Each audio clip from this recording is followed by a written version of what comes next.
नमस्कार, news 18 update देख रहे हैं आप और मैं हूं आपके साथ स्वाति शुक्ला। चलिए खबरों की शुरुआत करेंगे। गोरखपुर के 2 दिवसीय दौरे पर सीएम योगी पहुंचे हुए हैं।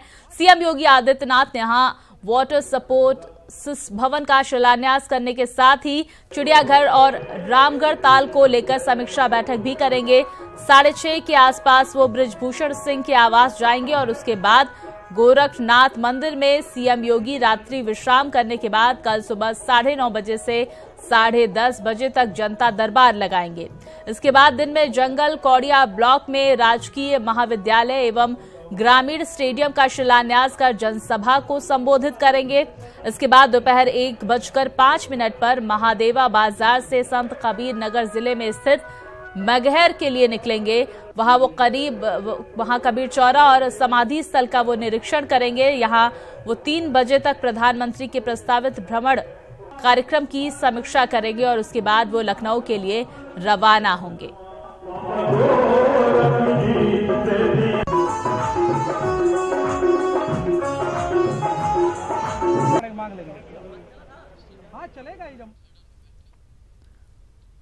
सीएम योगी ने आज वाराणसी में अधिकारियों के साथ विकास कार्यों और कानून व्यवस्था की समीक्षा बैठक की और अधिकारियों को जमकर फटकार भी लगाई और सड़कों की स्थिति जल्द से जल्द ठीक करने का निर्देश भी दिया।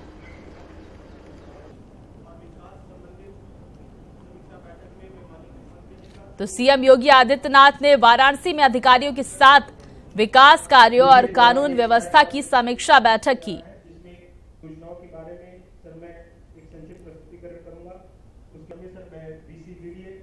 और इस दौरान उन्होंने अधिकारियों को जमकर फटकार भी लगाई। वहीं सड़कों की स्थिति जल्द से जल्द ठीक करने का दिशा निर्देश भी मुख्यमंत्री ने अधिकारियों को दिया।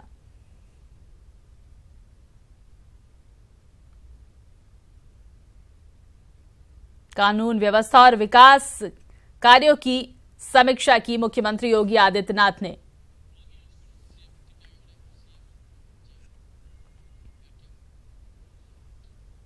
आज वाराणसी के सेंट्रल जेल में सीएम योगी आदित्यनाथ ने क्रांतिकारी चंद्रशेखर आजाद की प्रतिमा का अनावरण किया।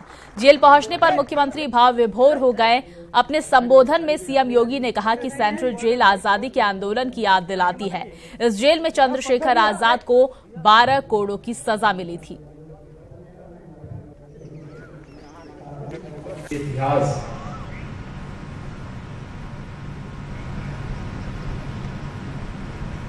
हमारे एक नए भविष्य का निर्माण करता है।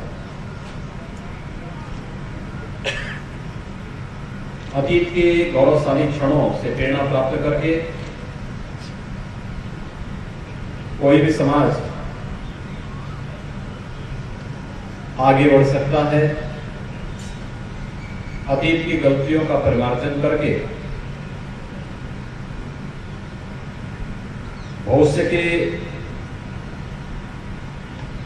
बड़े संकट को टाला जा सकता है। वहीं पर्यटन मंत्री रीता बहुगुणा जोशी ने संत कबीर नगर के मगहर में सीएम योगी आदित्यनाथ के आगमन को लेकर आज कार्यक्रम स्थल का जायजा लिया और कबीर निर्वाण स्थली पर मत्था टेका। उन्होंने कहा कि महात्मा कबीर देश ही नहीं बल्कि पूरी दुनिया में विख्यात है। उनका एक अपना अलग ही महत्व है। मगहर के विकास के लिए भारतीय जनता पार्टी की सरकार तत्पर है। कर्नाटक में जारी राजनीति पर मंत्री रीता बहुगुणा जोशी ने कहा है कि जनता ने भारतीय जनता पार्टी को बहुमत दिया है, लेकिन भाजपा जोड़ तोड़ की राजनीति नहीं करती है।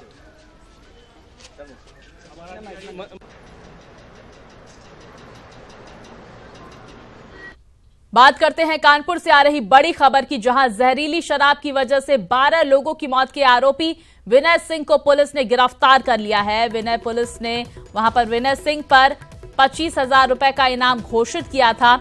आपको बता दें कि विनय सिंह सपा के पूर्व विधायक राम स्वरूप का रिश्तेदार है और इसी के नेटवर्क के जरिए कानपुर और आसपास के जिलों में वहां पर शराब का गोरख धंधा जारी था। जहरीली शराब की वजह से कानपुर देहात में 12 लोगों की मौत हो चुकी है।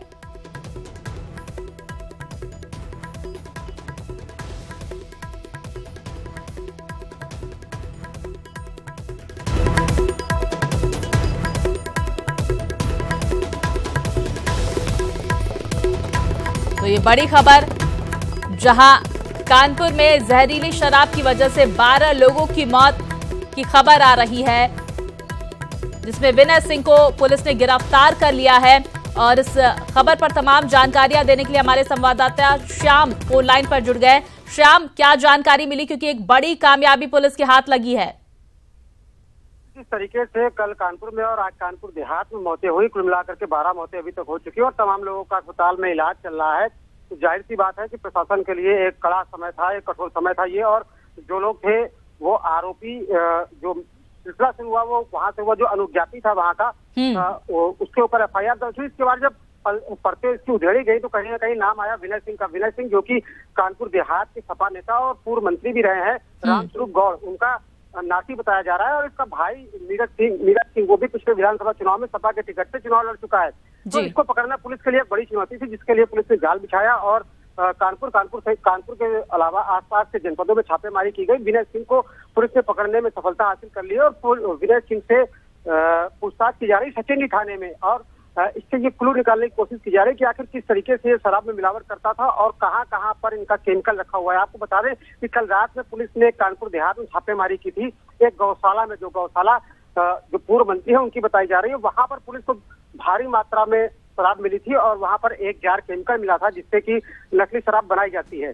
तो ये गौरव धंधा काफी समय से चल रहा था। आपको बता दें कि जब चुनाव था, विधानसभा चुनाव, नीरज सिंह चुनाव लड़ रहे थे, तो भी उनका भाई शराब के मामले में पकड़ा गया था, लेकिन बाद में उसको जमानत मिल गई। उसके बाद ये पूरा नेटवर्क कानपुर देहात, औरैया, इटावा, यहाँ पर जो है सरकारी ठेके हैं, सरकारी ठेकों में मिलावटी शराब बेची जाती है, जिसको बाकायदा कारखानों में तैयार किया जाता है। उनकी माधुरी और तमाम दूसरे जो ब्रांड है उनकी बोतलों में भर करके वहां पर पहुंचाया जाता है। तो इनका पैरेलल नेटवर्क चलता है, क्योंकि ये जो सरकारी शराब के ठेके होते हैं वहां पर सरकारी शराब बिकती है और जो डिस्टिलरीज हैं वो निश्चित होती है कि वहां से ही शराब लेना है। लेकिन वहां पर इन लोगों ने घुसपैठ बना लिया और इस तरीके से अवैध कारोबार करने लगे। और ये जब 12 मौतें हो गई हैं, बिल्कुल, तो प्रशासन को एक बड़ी कामयाबी मिली है, विनय सिंह की गिरफ्तारी हो चुकी है। बहुत बहुत शुक्रिया करेंगे श्याम तमाम जानकारियों के लिए।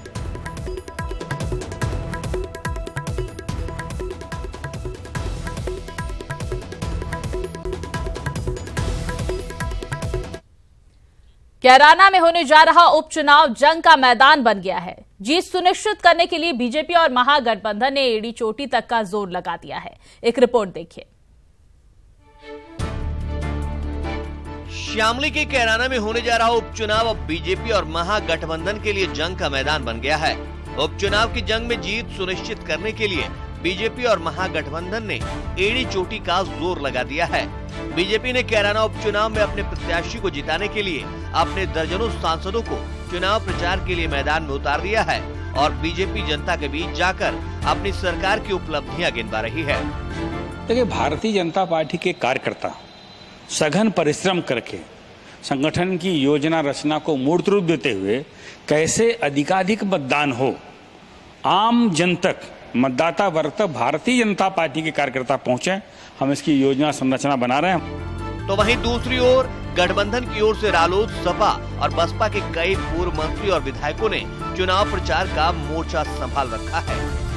कैराना लोकसभा का चुनाव महागठबंधन का प्रत्याशी है। Samajwadi party, Bahujan Samaj party, Congress party, Lokdal प्रत्याशी गठबंधन का प्रत्याशी है। हम सबका मिलकर लोकदल का प्रत्याशी, जिसका निशान हैंडपंप है। हमारी पार्टी पूरी ताकत के साथ, शिद्दत के साथ हर बूथ स्तर पर हम तैयारी कर रहे हैं। आम हो या खास, हर किसी के मुंह पर कैराना चुनाव का जिक्र है, लेकिन जीत किसे मिलेगी और किसके सिर सेहरा बंधेगा ये तो वक्त ही बताएगा। फिलहाल बीजेपी और गठबंधन प्रत्याशियों के लिए कैराना उपचुनाव जंग का मैदान बना हुआ है। कैराना उपचुनाव बीजेपी व गठबंधन के लिए जंग का मैदान बन गया है। जीत सुनिश्चित करने के लिए गठबंधन और बीजेपी प्रत्याशी ताबड़तोड़ जनसभाएं कर रहे हैं। जनता के बीच जाकर कोई सरकार की उपलब्धियां गिना रहा है तो कोई नाकामी, लेकिन जीत का सेहरा किसके सिर बंधेगा यह कैराना की जनता को तय करना है। शाहनवाज राणा, न्यूज़ 18 शामली। खबर सीतापुर से है, जहां आदमखोर कुत्तों का आतंक लगातार जारी है। आदमखोर कुत्तों के झुंड ने 2 अलग अलग जगहों पर हमला कर एक मासूम बच्चे समेत 4 लोगों को घायल किया है। गंभीर रूप से घायल मासूम को इलाज के लिए जिला अस्पताल में भर्ती कराया गया है। घटना लहरपुर कोतवाली क्षेत्र के कस्बा शेख टोला की है। जिला प्रशासन कुत्तों को पकड़ने के लिए लगातार कॉम्बिंग करने का दावा कर रहा है। इंजन तिर रहा है और कुत्ता आए गए, इसको गिरा लेन तो हम फरुआ लेके दौड़न तो छोड़ के भाग गए। वो डॉग बाइट है, उसके जो है सुपरफिशियल जो है एब्रेजन है गले के चारों तरफ, आउट ऑफ डेंजर है, एडमिट कर लिया गया है, खतरे से बाहर है। सीतापुर जिले में आदमखोर कुत्तों के कहर मचाने के बाद हरदोई में एक और मासूम को कुत्तों ने अपना शिकार बना लिया है। जहां शाहाबाद इलाके में एक 4 वर्षीय मासूम बच्ची अपने घर के बाहर खेल रही थी। इसी बीच खतरनाक कुत्तों ने बच्ची पर हमला कर दिया और उसे गंभीर रूप से घायल कर दिया। वहीं परिजनों ने बच्ची को अस्पताल में भर्ती कराकर उसका इलाज करवाया। घटना के बाद परिजन बेहद डरे हुए हैं। वहीं जिला प्रशासन के लापरवाह अधिकारियों ने इस मामले में चुप्पी साध रखी है। आपको बता दें, कुछ दिन पहले हरदोई में आदमखोर कुत्तों के द्वारा एक नवजात बच्चे को नोच कर उसकी हत्या करने का मामला भी सामने आया था। वहीं आज शाहाबाद इलाके में हुई इस घटना के बाद परिजन काफी डरे हुए हैं। बात क्या खेल रही थी, कुत्ता दौड़ा, काट खाया तो गए तो लड़ने तैयार हो गए, उनसे शिकायत करी, फिर अस्पताल ले गए हम लोग। अस्पताल में कहा हरदोई ले जाओ। खबर बिजनौर से है, जहां बढ़ापुर थाना क्षेत्र के टिपली में गांव में किशोरी के साथ हुए बलात्कार के मामले को पुलिस ने महज छेड़छाड़ का मामला दर्ज किया था, जिसके विरोध में रेप पीड़िता किशोरी ने जजी चौराहे पर जमकर हंगामा किया और दारोगा को खूब खरी खोटी सुनाई, जिसके बाद बुजुर्ग के खिलाफ पुलिस ने बलात्कार का मामला दर्ज कर लिया है।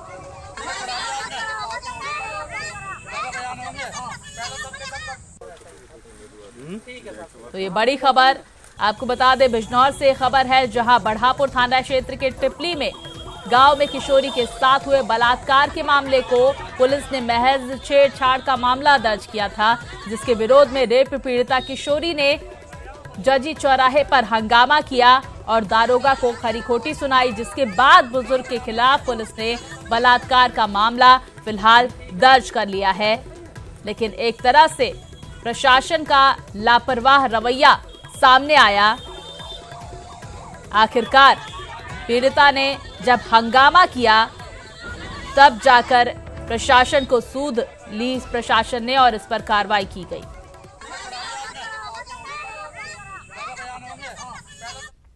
खबर मिर्जापुर से है। आरोप है कि पूर्व बीजेपी सांसद राम सकल ने थाने में घुसकर दारोगा को गाली गलौज की है। पूर्व सांसद का थाने में हंगामा करते हुए वीडियो सोशल मीडिया पर वायरल हुआ है। फिलहाल दारोगा की तहरीर पर शहर कोतवाली में मुकदमा दर्ज कर मामले की जांच की जा रही है। लेकिन बीजेपी नेताओं पर सत्ता का नशा किस कदर हावी है, ये इन तस्वीरों से साफ हो जाता है। ये सत्ता के नशे में इस कदर मगरूर है कि थाने में गाली गलौज करना, पुलिस वालों के साथ बदसलूकी करना इनका शगल बनता जा रहा है। चोर डकैत अपराधी किसने कहा? किस बात को उठा लाए? क्या उठा लाए? किस बात के लिए उठा लाए? चौकी में हंगामा कर रहे हैं। हंगामा कर रहे हैं? हम तुम्हारी हंगामा करेंगे। आज तुम्हारी एसपी को ऐसी तैसी कर देंगे। साला चौकी चाहते हो? दिमाग खराब किया है? कलकत्ता उठा के किसको करेगा? कल आप बोले कि 14 दिन पहले छूटने नहीं देंगे। गाली मत बकिएगा। बुलाइए इंस्पेक्टर साहब को। बीजेपी सरकार है, सपन सरकार नहीं। तमाशा करे। गाली क्यों दे रहे हैं भाई? करेंगे तो हमारे कार्यकर्ता उठा के बंद करोगे। कार्यकर्ता ले आया गया तो उससे पूछताछ नहीं होगी। क्या अपराध किया जी? क्या अपराध किया? क्यों नहीं हुआ है? ये आगे यहाँ गाली बक रहे हैं। हमारे बूथ अध्यक्ष है, सपन सरकार नहीं है। नहीं, आप गाली देंगे। तमाशा आप करोगे? आप गाली देंगे? आप तमाशा करोगे? गाली क्यों दे? की विवेचना कर रहे थे, जिसमें कि उन्होंने आरोपित व्यक्ति को थाने में बयान के लिए बुलाया हुआ था और बयान ले ही रहे थे। इसी बीच में श्री राम सकल सिंह नाम के एक व्यक्ति जो हैं 5-7 लोगों के साथ आए और उन्होंने उसको थाने पे बुलाकर बयान लेने पे आपत्ति व्यक्त की और उपस्थित अधिकारी कर्मचारियों के साथ अभद्र व्यवहार किया, जिसके संबंध में संबंधित उप निरीक्षक ने उनके विरुद्ध तहरीर दी और अभियोग पंजीकृत किया गया। तो सत्ता का सुरूर किस कदर नेताओं को मगरूर बना देता है, इसकी बानगी इलाहाबाद में भी देखने को मिली, जहां एक विधायक ने एसपी लेवल के पुलिस अधिकारी के साथ बदसलूकी की। दरअसल सत्ता के नशे में मगरूर विधायक हर्षवर्धन वाजपेयी उस मठ के अंदर दाखिल होने की कोशिश कर रहे थे जहां सीएम योगी का कार्यक्रम चल रहा था, लेकिन एसपी गंगापार ने उन्हें रोक दिया। बस इसी बात पर हर्षवर्धन वाजपेयी इस कदर आग बबूला हो गए कि उन्होंने गंगापार एसपी को बुरा भला कहना शुरू कर दिया। आप खुद देखिए कि कैसे बीजेपी विधायक हर्षवर्धन एसपी लेवल के पुलिस अधिकारी को अपशब्द कहते हुए कैमरे में कैद हो रहे हैं।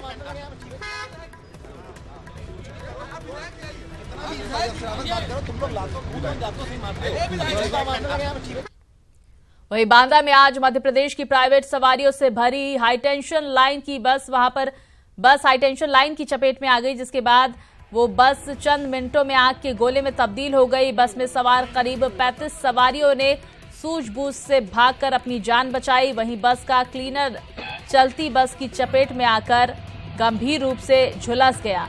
मध्य प्रदेश के लौड़ी से बस बांदा आ रही थी, लेकिन दुरेंडी गांव के पास वो हाईटेंशन लाइन की चपेट में आ गई।